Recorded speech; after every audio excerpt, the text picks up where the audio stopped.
জীবন ভোর যারা বিড়ি সিগারেট খান, চাচা কেমনে দাঁড়াইবেন নবীর সামনে? নবীজি সাল্লাল্লাহু আলাইহি সাল্লাম তো জিজ্ঞেস করবে, উম্মত তুমি জানো না আমি সামান্য দুর্গন্ধ কোনোদিন পছন্দ করি না, একটু ঘামের দুর্গন্ধ আমার কষ্ট হইতো।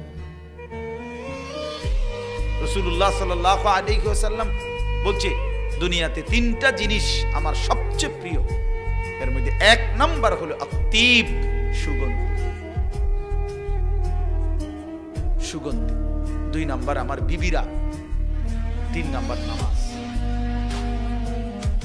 এক নাম্বার হলো আতর, সুগন্ধি, এক নাম্বার। আহাব্বুল আশিয়া ইলাইয়া সালাসা, এক নাম্বার হলো আতর, সুগন্ধি।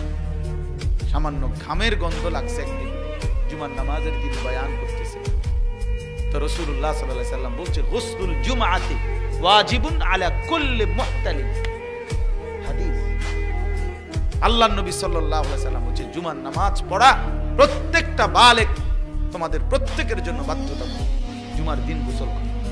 কারণ ওই যে ঘামের গন্ধে কষ্ট পাইছে একটু, তাহলে চিন্তা করে দেখেন সেই প্রিয় রাসূলের সামনে, সেই চির সুগন্ধিময় নবীর সামনে হায় রে মুসলমান, এত দুর্গন্ধওয়ালা এই বিড়িওয়ালা মুখ লইয়া কেমনে দাঁড়াইবে? বিড়ি সিগারেট খায় যারা, আমি তো প্রায় বলি ভাবি তাদের বিবি, এই স্বামী এই বিবির জন্য জীবনের সবচেয়ে বড় অভিশাপ,